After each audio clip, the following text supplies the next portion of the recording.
ಯಡಿಯೂರಪ್ಪನವರೇ ಹಾಗೂ ಪ್ರಧಾನ ಕಾರ್ಯದರ್ಶಿಗಳಾದಂಥ ಚೆನ್ನಕೇಶವ ಗೌಡರವರೇ ಹಾಗೂ ಎಲ್ಲ ವೇದಿಕೆ ಮೇಲೆ ಇರ್ತಕ್ಕಂಥ ಎಲ್ಲ ಪದಾಧಿಕಾರಿಗಳೇ ಹಾಗೂ ಜಿಲ್ಲಾ ಅಧ್ಯಕ್ಷರುಗಳೇ ಹಾಗೂ ಎಲ್ಲ ತಾಲೂಕಾ ಅಧ್ಯಕ್ಷರುಗಳಾದ ಹಾಗೂ ಇಲ್ಲಿ ಬಂದಂತಹ ನನ್ನ ಎಲ್ಲ ಅಣ್ತಮ್ಮರೇ ಸೋದರಿಯರೇ, ಈ ಕೆಲವು ಸಮಸ್ಯೆಗಳ ಬಗ್ಗೆ ನಾವು ಗಂಗಾವತಿ ತಾಲೂಕಾ ಪಡಿತರ ವಿತರಕರ ಸಂಘದಿಂದ ಒಂದು 5-6 ವಿಷಯದ ಬಗ್ಗೆ ಒಂದು ಲೆಟರ್ನ ತಂದಿದ್ದೀವಿ. ಮಾನ್ಯ ಅಧ್ಯಕ್ಷರ ಮುಖಾಂತರ ಅದು ಸರ್ಕಾರಕ್ಕೆ ಒತ್ತಾಯ ಮಾಡಲಿ ಅಂತ ಹೇಳ್ತಾ ಮನವಿಯಲ್ಲಿ ಅದನ್ನ ನಮ್ಮ ಗಂಗಾವತಿ ತಾಲೂಕಾ ಸರ್ಕಾರಿ ಪಡಿತರ ವಿತರಕರ ಸಂಘದ ನಿರ್ದೇಶಕರಾದ ಚೆನ್ನಯ್ಯ ಸ್ವಾಮಿಯವರು ಓದಿ ಹೇಳ್ಬೇಕಂತೇಳಿ ಅವ್ರಿಗೆ ವಿನಂತಿ ಮಾಡ್ತೀನಿ. ಜನರ ನಂಬಿಕೆ ನಮ್ಮ ಶಕ್ತಿ, ಸಂಘದ ಶಕ್ತಿ ಒಗ್ಗಟ್ಟಿನ ಶಕ್ತಿ ನಿಸ್ವಾರ್ಥ ಸೇವೆಯಲ್ಲಿ ಎಂದು ನೆನೆಸುತ್ತಾ ಗಂಗಾವತಿ ತಾಲೂಕು ಸರ್ಕಾರಿ ಪಡಿತರ ವಿತರಕರ ಸಂಘದಿಂದ ಮಾನ್ಯ ನಮ್ಮ ರಾಜ್ಯಾಧ್ಯಕ್ಷರಿಗೆ ಮನವಿಯನ್ನು ಸಲ್ಲಿಸುತ್ತಿದ್ದೇವೆ. ಕೆಲವೊಂದು ವಿಷಯಗಳನ್ನು ಇಟ್ಟು ಪ್ರಥಮವಾಗಿ ಪಡಿತರ ವಿತರಣೆಯ ಸಮಯ ಬದಲಾವಣೆ ಕುರಿತು ಪ್ರಸ್ತುತ ಸರ್ಕಾರ ಬೆಳಗ್ಗೆ 6 ಗಂಟೆಯಿಂದ 10 ಗಂಟೆವರೆಗೆ ಪಡಿತರ ವಿತರಣೆ ಸಮಯ ನಿಗದಿಪಡಿಸಿರುವುದು ಪಡಿತರ ವಿತರಕರ ಹಾಗೂ ಸಿಬ್ಬಂದಿಗೆ ತೀವ್ರ ತೊಂದರೆಯನ್ನು ಉಂಟು ಮಾಡುತ್ತದೆ. ಸುಮಾರು 16 ಗಂಟೆಗಳ ಕಾಲ ಅಂಗಡಿಯನ್ನು ತೆರೆದಿಡಬೇಕಾದ ಪರಿಸ್ಥಿತಿ ನಿರ್ಮಾಣವಾಗಿದ್ದು ಆರೋಗ್ಯ, ಕುಟುಂಬ, ಜೀವನ ಹಾಗೂ ಆಡಳಿತಾತ್ಮಕ ಕಾರ್ಯಗಳ ಮೇಲೆ ಪ್ರತಿಕೂಲ ಪರಿಣಾಮ ಬೀರುತ್ತದೆ. ಆದ್ದರಿಂದ ಪಡಿತರ ವಿತರಕರ ಹಿತದೃಷ್ಟಿಯಿಂದ ಪಡಿತರ ವಿತರಣೆಯ ಸಮಯವನ್ನು ಪರಿಶೀಲಿಸಿ ಮೊದಲು ಇದ್ದಂತಹ ಸಮಯವನ್ನು ನಿಗದಿಪಡಿಸುವಂತೆ ಸರ್ಕಾರದೊಂದಿಗೆ ಚರ್ಚಿಸಿ ಕ್ರಮ ಕೈಗೊಳ್ಳಬೇಕೆಂದು ಮಾನ್ಯ ಅಧ್ಯಕ್ಷರಲ್ಲಿ ಮನವಿ ಮಾಡಿಕೊಳ್ಳುತ್ತೇವೆ. ಎರಡನೇ ವಿಷಯ, ಪಡಿತರ ವಿತರಣೆ ಸಮಯದಲ್ಲಿ ಸರ್ವರ್ ಸುಗಮವಾಗಿ ನಿರ್ವಹಿಸುವ ಕುರಿತು ಈ ತಿಂಗಳ 2 ಬಾರಿ ಬಯೋಮೆಟ್ರಿಕ್ ದೃಢೀಕರಣ ಕಡ್ಡಾಯಗೊಳಿಸಿರುವುದರಿಂದ ಸರ್ವರ್ ಮೇಲೆ ಹೆಚ್ಚಿನ ಒತ್ತಡ ಉಂಟಾಗುತ್ತದೆ. ಇದರಿಂದ ಫಲಾನುಭವಿಗಳು ಹಾಗೂ ಪಡಿತರ ವಿತರಕರು ಅನಾಕೃತ ಗಂಟೆಗಟ್ಟಲೆ ಕಾಯುವ ಪರಿಸ್ಥಿತಿ ನಿರ್ಮಾಣವಾಗುತ್ತದೆ. ಆದ್ದರಿಂದ ಸರ್ವರ್ ಸಾಮರ್ಥ್ಯವನ್ನು ಹೆಚ್ಚಿಸಿ ಯಾವುದೇ ತಾಂತ್ರಿಕ ಸಮಯ ಆಗದಂತೆ ಕ್ರಮ ಕೊಡಬೇಕಾಗಿ ವಿನಂತಿಸಿಕೊಳ್ಳುತ್ತೇವೆ.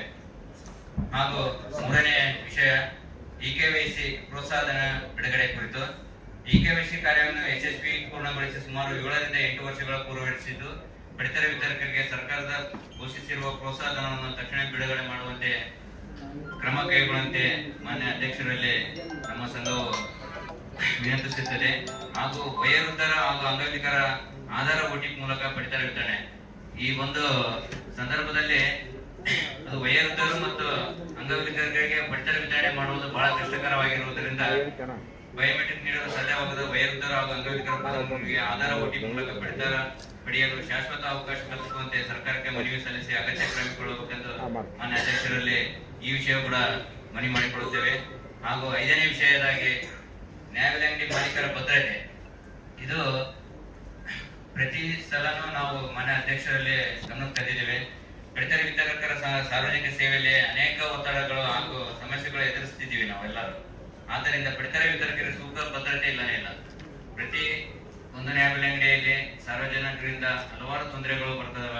ಅದನ್ನ ನಾವು ಗ್ರಾಮೀಣ ಮಟ್ಟದಲ್ಲಿ ಬಹಳ ಎದುರಿಸ್ತಾ ಇದೀವಿ. ಅದು ಭದ್ರತೆ ನಮಗೆ ಒದಗಿಸುವ ಜೊತೆಗೆ ಪ್ರಸ್ತುತ ನೀಡುತ್ತಿರುವ ಕಮಿಷನ್ ಹೆಚ್ಚಿಸಿ ಜೀವನೋಪಾಯಕ್ಕೆ ಅನುಕೂಲ ಆಗುವಂತೆ ಸರ್ಕಾರ ಮಟ್ಟದಲ್ಲಿ ಕ್ರಮ ಕೈಗೊಳ್ಳಬೇಕೆಂದು ಮಾನ್ಯ ಸ್ಟೇಟ್ ಕಮಿಟಿ ಇದರಲ್ಲಿ ವಿನಂತಿಸಿಕೊಳ್ಳುತ್ತೇವೆ. ಆದ್ದರಿಂದ ಈ ಮೇಲ್ಕಂಡ ಎಲ್ಲಾ ಸಮಸ್ಯೆಗಳನ್ನು ಸರ್ಕಾರ ಗಮನಕ್ಕೆ ತಂದು ಶೀಘ್ರದಲ್ಲಿ ಪಡಿತರ ವಿತರಕರಿಗೆ ಅನುಕೂಲವಾಗುವಂತೆ ಆದೇಶ ಹೊರಡಿಸಲು ತಮ್ಮ ಅಮೂಲ್ಯ ಸಹಕಾರ ಹಾಗೂ ನೇತೃತ್ವವನ್ನು ನೀಡಬೇಕೆಂದು ತಮ್ಮಲ್ಲಿ ವಿನಂತಿಸಿಕೊಳ್ಳುತ್ತೇವೆ. ಧನ್ಯವಾದಗಳು.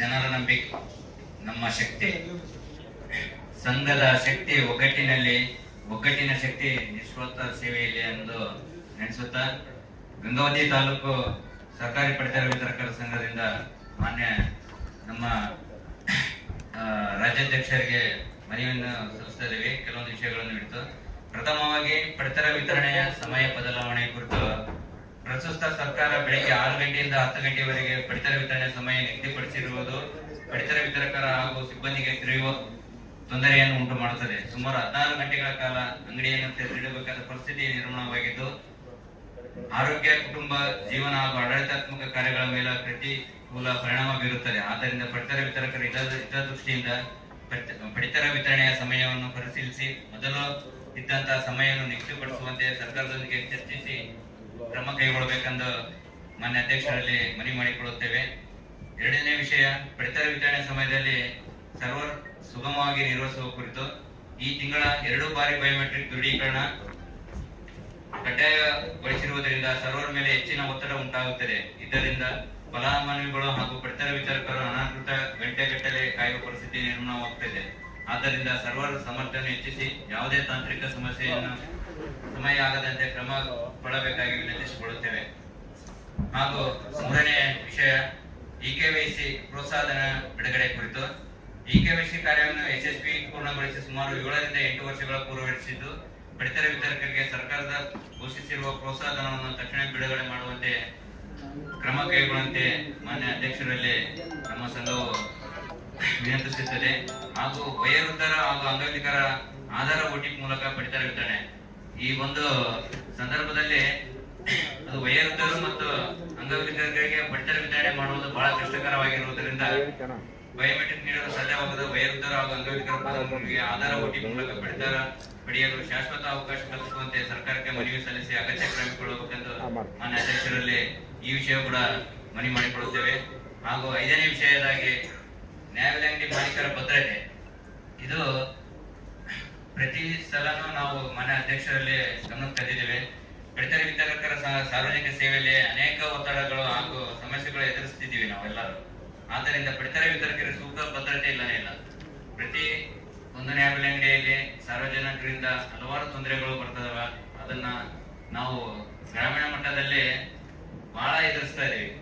ಅದು ಭದ್ರತೆ ನಮಗೆ ಒದಗಿಸುವ ಜೊತೆಗೆ ಪ್ರಸ್ತುತ ನೀಡುತ್ತಿರುವ ಕಮಿಷನ್ ಹೆಚ್ಚಿಸಿ ಜೀವನೋಪಾಯಕ್ಕೆ ಅನುಕೂಲ ಆಗುವಂತೆ ಸರ್ಕಾರ ಮಟ್ಟದಲ್ಲಿ ಕ್ರಮ ಕೊಡಬೇಕೆಂದು ಮಾನ್ಯ ಸ್ಟೇಟ್ ಕಮಿಟಿ ಇದರಲ್ಲಿ ವಿನಂತಿಸಿಕೊಳ್ಳುತ್ತೇವೆ. ಆದ್ದರಿಂದ ಈ ಮೇಲ್ಕಂಡ ಎಲ್ಲಾ ಸಮಸ್ಯೆಗಳನ್ನು ಸರ್ಕಾರ ಗಮನಕ್ಕೆ ತಂದು ಶೀಘ್ರದಲ್ಲಿ ಪಡಿತರ ವಿತರಕರಿಗೆ ಅನುಕೂಲವಾಗುವಂತೆ ಆದೇಶ ಹೊರಡಿಸಲು ತಮ್ಮ ಅಮೂಲ್ಯ ಸಹಕಾರ ಹಾಗೂ ನೇತೃತ್ವವನ್ನು ನೀಡಬೇಕೆಂದು ತಮ್ಮಲ್ಲಿ ವಿನಂತಿಸಿಕೊಳ್ಳುತ್ತೇವೆ. ಧನ್ಯವಾದಗಳು. ಹಾಯ್ ಎಲ್ರಿಗೂ ನಮಸ್ಕಾರ. ಇದು ಜನಪರ ಸುದ್ದಿ ಮಾಡುವ ಚಾನಲ್, ರಿಪಬ್ಲಿಕ್ ನ್ಯೂಸ್ ಚಾನಲ್. ನಮ್ಮ ಚಾನಲ್ ನಿರಂತರವಾಗಿ ನೋಡ್ತಾ ಇರಿ, ಸಬ್ಸ್ಕ್ರೈಬ್ ಮಾಡಿ, ಶೇರ್ ಮಾಡಿ, ಹಾಗೆ ಪಕ್ಕದಲ್ಲಿರುವ ಬೆಲ್ ಬಟನ್ ಕ್ಲಿಕ್ ಮಾಡಿ. ನಿಮ್ಮದೇನಾದ್ರೂ ಸಮಸ್ಯೆಗಳಿದ್ರೆ ಕೂಡಲೇ ನಮ್ಮ ರಿಪೋರ್ಟರ್ನ ಸಂಪರ್ಕಿಸಿ ನಿಮ್ಮ ಸುದ್ದಿನ ಹಂಚಿಕೊಳ್ಳಿ. ನಮಸ್ಕಾರ.